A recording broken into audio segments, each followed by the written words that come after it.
Good morning and welcome to Wednesday's edition of our program TVC Breakfast. My name is Etoma Edu. Good morning, it's the midweek edition. I'm Ibrahim Shita. Thank you so much for joining us for this beautiful message that we'll be bringing to you, more insight in it. Thanks so much for joining us. Good morning, Nigeria. It is indeed time for breakfast. My name is Olamide Odekunle. Thank you for choosing to spend your morning here with us. Indeed, good morning to you and to you and to you. Everyone, welcome. This is TVC Breakfast, the midweek edition. My name is Nelson Eta. Good morning. Good morning. Good morning. It's good to be on the table again. Good morning. Absolutely. You and you and you. Who did you see? All right, guys. Of them out there. We'll be having an interesting time this morning, especially with the topics that we're bringing today. Absolutely. More vibes. Talk about the runway Jazz 25. A look at extraordinary historic significance, and then afterwards we also look at the newspaper offer review that we'll be doing today. Then much more later we go to Abuja to look at issues of government performance, assessing government and economic growth. We'll be speaking with one of the president's appointees, and then afterwards we'll come back and then we'll have trending now with who is going to do that? We're going to keep it a secret. That will be a suspense then. But Ibrahim, I can't wait to actually be at that jazz festival. Right. It's been a long time I was physically in the jazz performance. I only watch on TV or something. Absolutely, absolutely. So we're just hinting our audience ahead of what is going to be coming.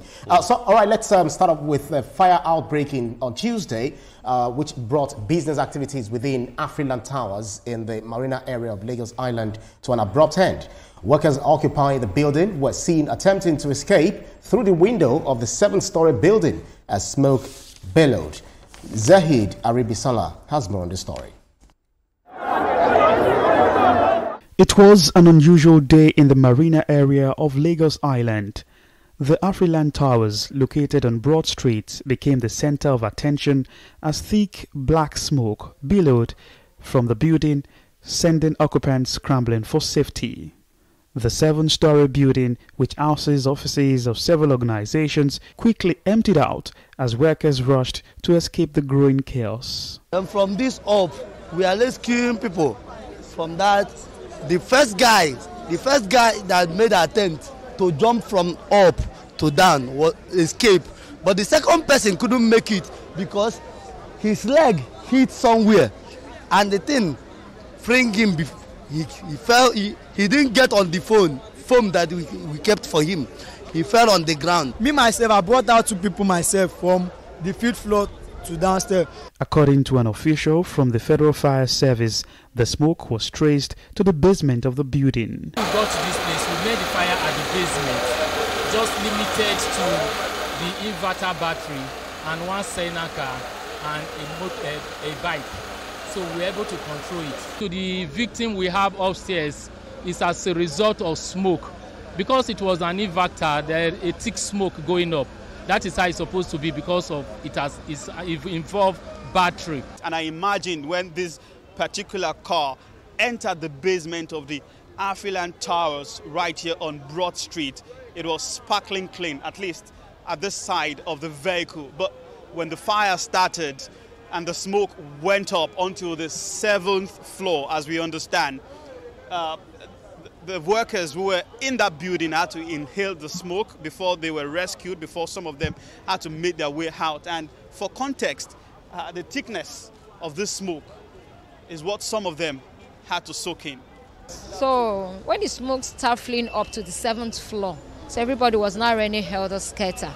Some want to jump down from the window, 7th floor, some are in the 5th floor, some are in the 4th floor. Some want to rescue their life to jump down. While the immediate threat has been contained, authorities say a thorough investigation will follow to determine the full extent of the damage and the exact cause of the fire. Zahid Aribisala, TVC News, Lagos. Well, beautiful reporting by Zahid there, especially talking about the fire incident that happened right here in Lagos, especially on a very prominent building tower. And it showed us how the fire billowed and then the effect of that, even on the car where it touched, and we could see how thick that smoke would have been. That could have caused a whole lot of damage and a whole lot of wreckage, but it's good that they were able to bring the fire, under control. But, some things definitely must have been lost, as a result of the fire incident. Oh, definitely. They say when there's when there's a fire to a building like that, the fire itself does more damage to the structure, but the smoke does a lot of damage to the people that are in there. I want to commend the fire service. You know, that they could get there early enough to rescue people, early enough to lay down that. Have you seen that foam? It's humongous. To lay that foam, that means their response time was fantastic. And for a country where a friend of mine once told me that he saw fire service going the opposite way from where the fire is. I said, oh, where are you guys going? He said, would they go fetch water? for that kind of situation, and you see a fire service that gave a very good response time, and I believe that that response time was responsible for a lot of casualties being averted. It's unfortunate that stuff like that happened from inverter batteries. You know, we just have to take our safety measures much better, especially for high-rise buildings. Yeah, looking at what Thomas said, especially the response time, we know that Lagos State has a very viral and very responsive, fire service brigade led by Okelson Itolu. We see his passion whenever he talks on, television, giving us different kind of apparatus that they have in fighting fire. But this is good that we had, that response in time. But one thing is, do people really have knowledge about fire safety and how to safeguard ourselves against, fire outbreak? I don't know that we do, because a lot of these inverters, it started from that. They run multiple heavy-duty systems at a time, air conditioning, AC units. And for me, this brings us back to the issue of, if we weren't using inverters so much in the first place, this could have been avoided. So it takes me back, unfortunately, to the issue of electricity. It is we're seeing a cascading and the effects, the fallout of that. But I will say this, I want to commend the hidden economy, and for lack of a better word, of the ag bureaus. Yesterday, because it's on my route, I did stop by the fire, I did take a look.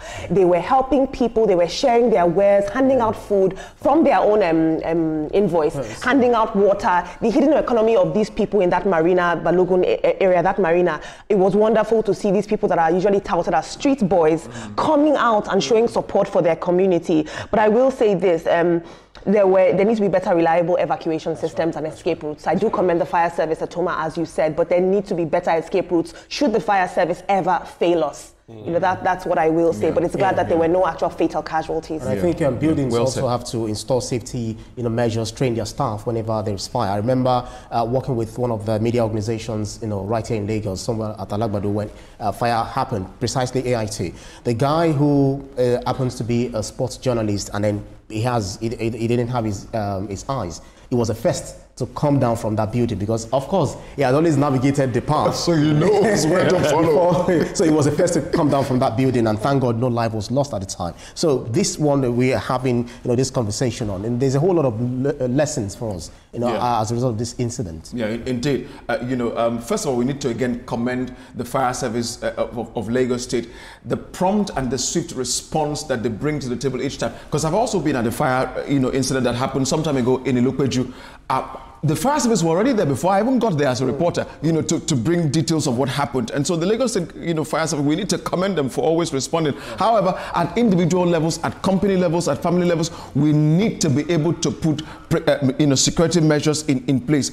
Understand, that's why again in vehicles, we are requested to have fire extinguisher, because anything could happen any day. We need to be able to have those things in place, hydra heads and all of that, so that if something happens, like the one I went to in Ilupeju, the fire could have gone not so far if the company itself had a hydra point within the system to be able, like we have here in TVC as well, because something can happen. So at first, before we expect the government to come in and do their own bit of the job, we on ourselves need to have precautions put in place so that we can handle at least to a little extent before the government comes in to do their own job. Everyone needs to learn fire safety and how to safeguard themselves against such disaster. You mentioned the solar panel, the solar battery, and how all of this are also playing a role in causing fire. But the question is, what quality of solar power is installed in that facility. It normally happens with electricity, happens even when we're using